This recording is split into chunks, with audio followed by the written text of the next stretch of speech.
Today, we are going to focus on artistry. We're going to focus on not just one tool or one technique. We're going to focus on what are we going towards, right? I think very often in our studio sessions, we do a lot of the how. How do I do this thing? Very often we don't talk about why. Why do we care about certain controls? Why do we want things to look a specific way? And how can we collectively make better work as creatives and as artists?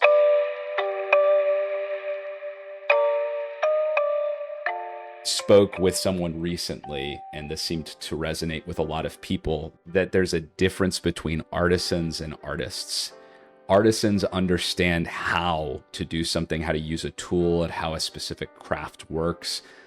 But artists kind of are able to look at why it matters and use whatever tools are available to them to create. What I'm hopeful for is that with the expansion of this set of tools, that we can help create more artists. So today we're going to focus a little bit on some of the more subtle elements of using these tools and why we might make certain creative decisions.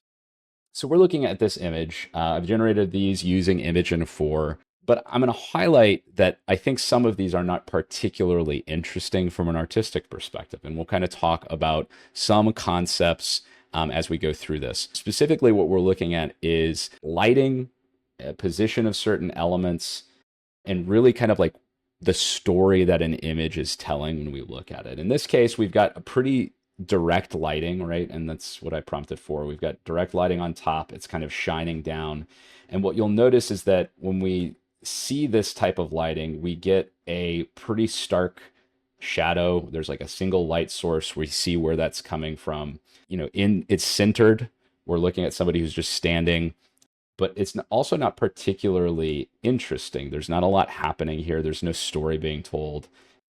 This one is a little bit more indirect lighting. The lighting's kind of off from the side, but we're getting some lighting in the room from other light sources.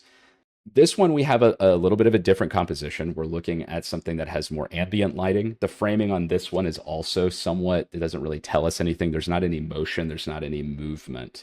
Now, this one has some interesting positioning, and I would say of the images that we've generated so far, this one's probably the most interesting, particularly because it follows a compositional principle called the rule of thirds. You divide this into a grid of 9 and 3 columns. You're looking at the world through the rule of thirds, which is basically just trying to understand how we can make something compositionally interesting. The rule of thirds is primarily that you want to use that as a guideline such that things sit at the intersection points or fall within one of those columns or rows. And how you navigate that rule is going to give you a couple of different compositions. But in this one, we've kind of got it on the line of that left row, and it's filling up the first 2 rows, right? So we've got somebody standing over on the left side of that grid. He's not taking up the full top to bottom of the image. He's taking the bottom 2/3. And what that does is it gives us a much more interesting image visually than something that's just standing in the middle. Let's just I'll switch over to our trusty old stable diffusion here for the sake of speed.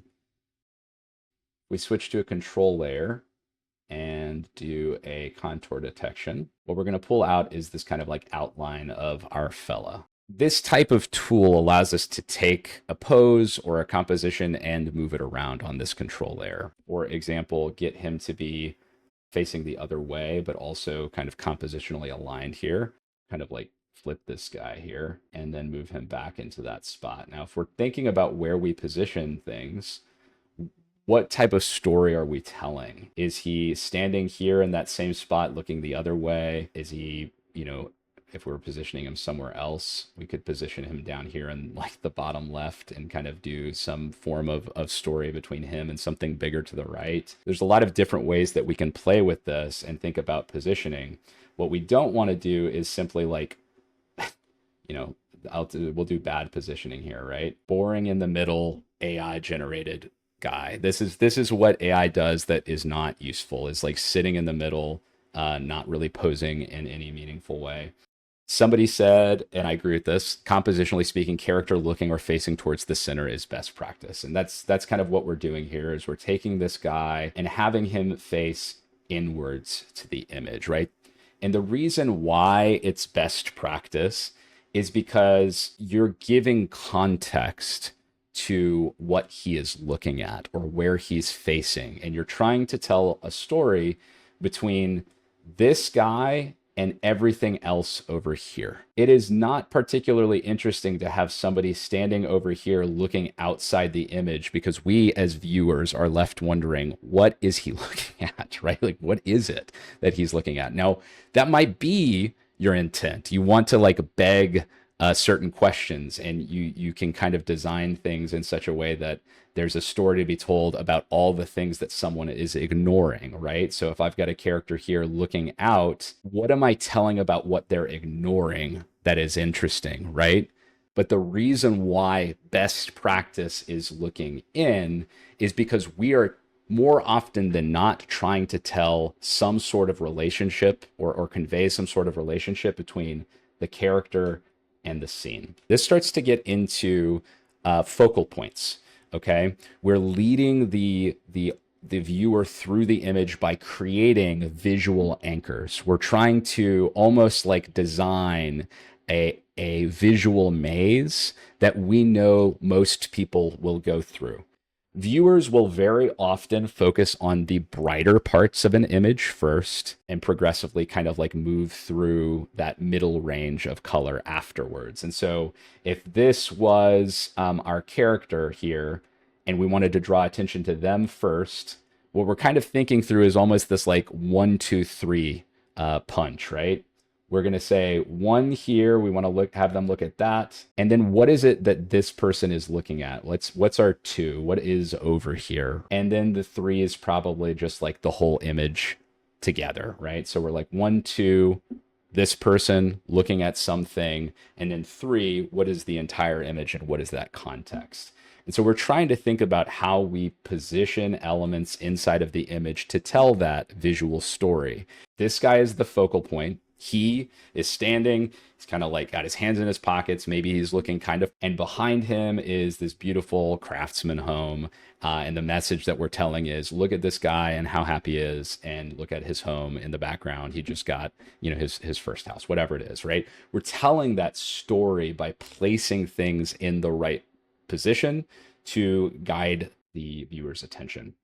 A photograph of a man standing in front of somebody said a Lego house or a log cabin. Very colorful, and a lawn made of green Lego bricks. We've at least controlled where the guy is. We're not controlling where the house is, but I presume that it's going to be. Now, this is a lot more interesting than somebody just standing in the middle with a house in the background. This kind of tells us a little bit more of the story. One of the artists in the community said, focal point is a challenge in an image like this. There's not much contrast variation, and color saturation is a lot. And I think that's very, very true. And maybe a good example of, a focal point here with color or lack thereof, right? My eye is not, like I said in our original plan, drawn to this guy first necessarily. We're kind of drawn over to this like big bright red area where we're like looking at the house, and then this guy's almost number 2, right? He's not the boldest part of this image. But let's just say he's front of a normal house, right? House. Okay, so now we've got a guy. It's kind of weird because he's got this like big bush behind him.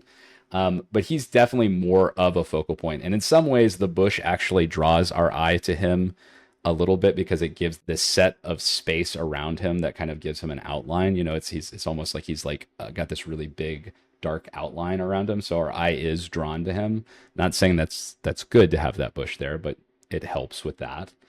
And then our blurrier background is kind of there. And we'll do some playing around with this just using traditional visual techniques. I'm going to select our guy out of this image and pop him to a different layer, and then we'll just kind of like show you what some of the traditional image editing tools might allow you to do. But then you can do some like tricks like blurring the background, filter, and we're going to do not noise image, blur image, a healthy blur, just a healthy little blur. And what that's going to do is it's going to create a little bit of like a perceived, well, that's way too much, right? Perceived depth, but you can see how it draws focus, especially when we do way too much, right? It draws focus by really keeping the details sharp in the area that we want people to pay attention to, right?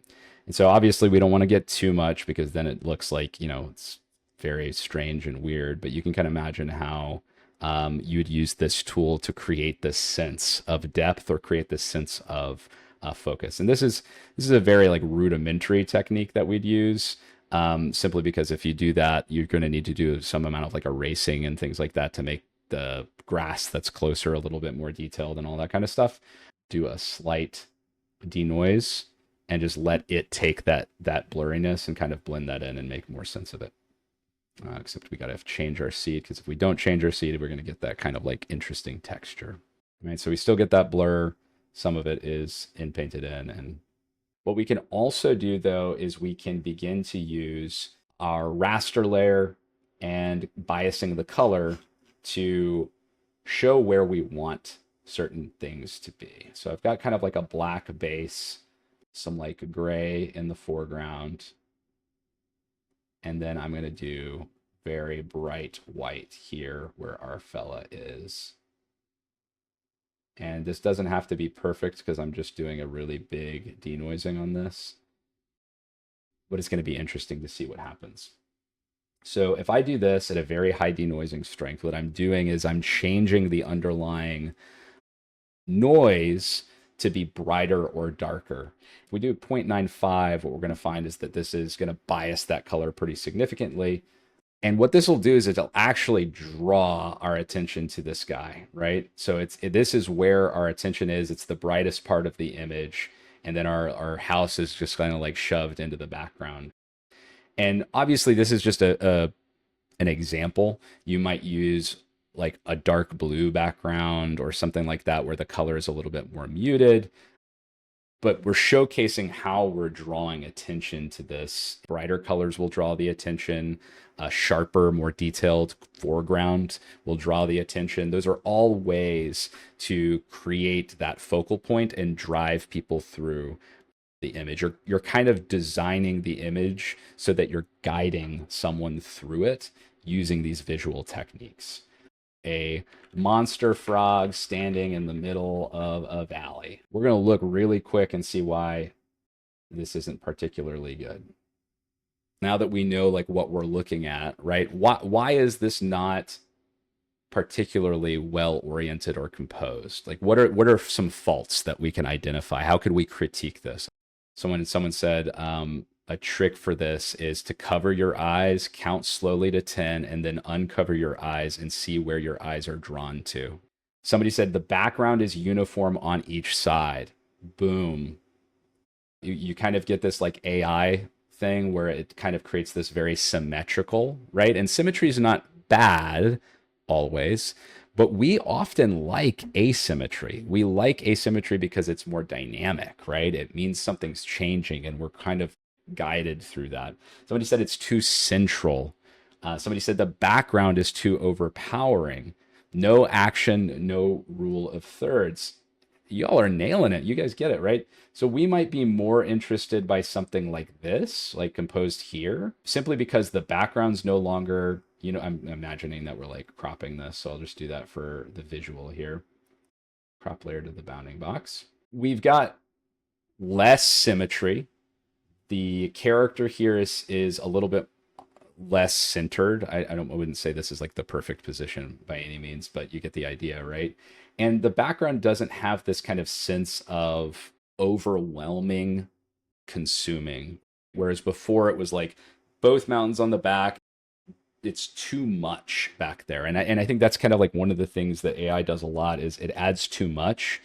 One element of this attention management when you're thinking about creating a visual is negative space, right? And very much what is not there, or space that does not have anything, is actually sometimes more important than filling the space with something, right? Because negative space allows for you to let what matters have its space. But if we find like something that we like in this, what we're probably going to do is we're going to compose it something like that. And again, rule of thirds, if we want to like visualize what the rule of thirds are, we're going to go in and we can, this is a rough rule of thirds.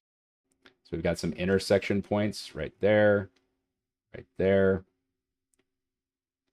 And we're thinking about where this frog fella is. We take him, we could have him here, we could have him here. Both of those I think are like valid depending on what we want to tell. I'd say if we put him here, like in this kind of like intersection point, what we're more focused on is not just the frog, but the frog and his environment, right? This would be a really good way of showing a little bit more about a world, right? We've got one frog monster beast or whatever, but let's show you a little bit of the picture of like the world that this frog inhabits. Somebody said, is there a technical term for an over-the-shoulder shot? Tried to get some images with that perspective and had a lot of trouble. Not sure if that was a limitation of the model or the wrong vocabulary. I think it's incredibly important to recognize that even if you know the right words, sometimes the model doesn't know the right words, right? So even if you are using some of these terms, if the model doesn't understand those words or doesn't understand the relationship between the view and those words, you're going to have a hard time pulling it out of the model. And so, you know, when we think about creatives using these tools, it's one of the reasons why LoRa's and training the model is so powerful, is because if the model doesn't understand what you're going for and you're using a specific phrase that you know means that, or at least it means it to you, what we're doing is we're aligning what the model does know and what you're describing it as so that they kind of like click and line up. And that's one reason why LoRa's are powerful, is because the model might know that angle, but you might not know the right term for it. And training the LoRa helps like redefine some of that relationship. Somebody said diagonals create drama automatically and can also lead the viewer's eye. So definitely if it's tilted like that, you're like, whoa, what's happening? You kind of like immediately start going down into this like, so one of the reasons why the golden ratio, why that like mathematical relationship is interesting, is because it's a spiral, right? Or when you look at that kind of golden spiral, it's a spiral. And you can imagine how that is much more interesting than a straight line, right? This relationship of things moving around almost like mathematically, right? And that diagonal kind of tells a little bit of that. There's a little bit of like a spin to this. But we're also looking at the grid, and we can see some things that are interesting. Our main subject, like the majority of it, is in the middle, but we've got a nice line here where his shoulders sit on that kind of top intersection point. And that creates this kind of this, there's like a lean, it's you can feel why a little bit why it's interesting, is because he's leaning in, but it also just kind of aligns with those grids or those elements that we were talking about earlier, is kind of suggestive of how we can drive some interesting interactions. A couple comments coming from folks.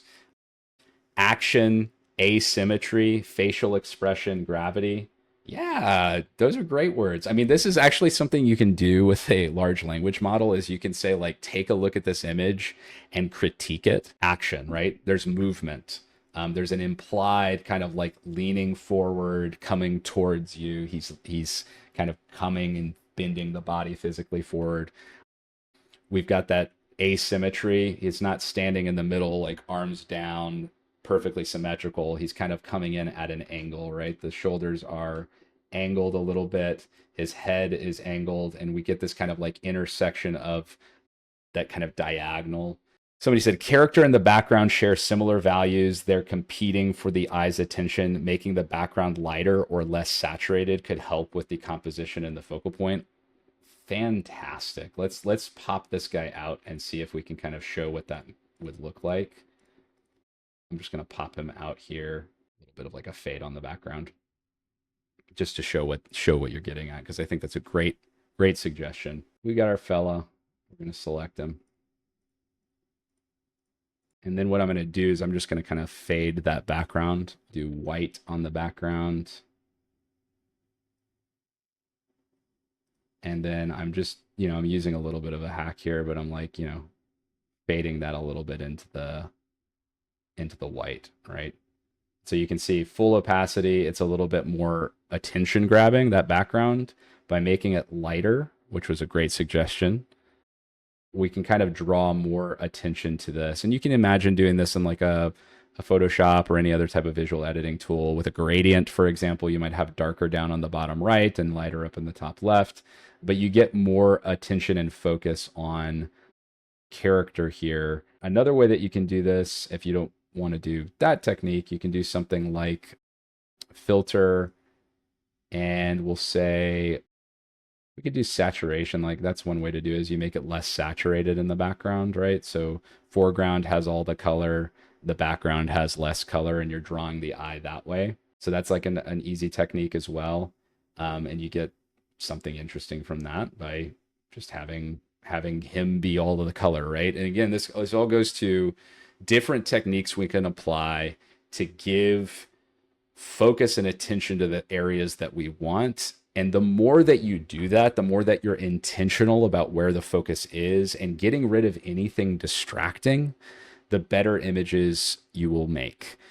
This is particularly important with AI, because AI will inject so much irrelevance into visual media. It's not designed to make art.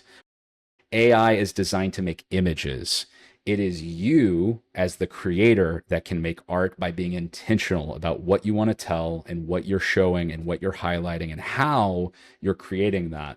But this is why tools like ControlNets and why some of the abilities to manipulate color and use IP adapters and get some of these aesthetic elements into the image, these are all parts or tools in your toolkit.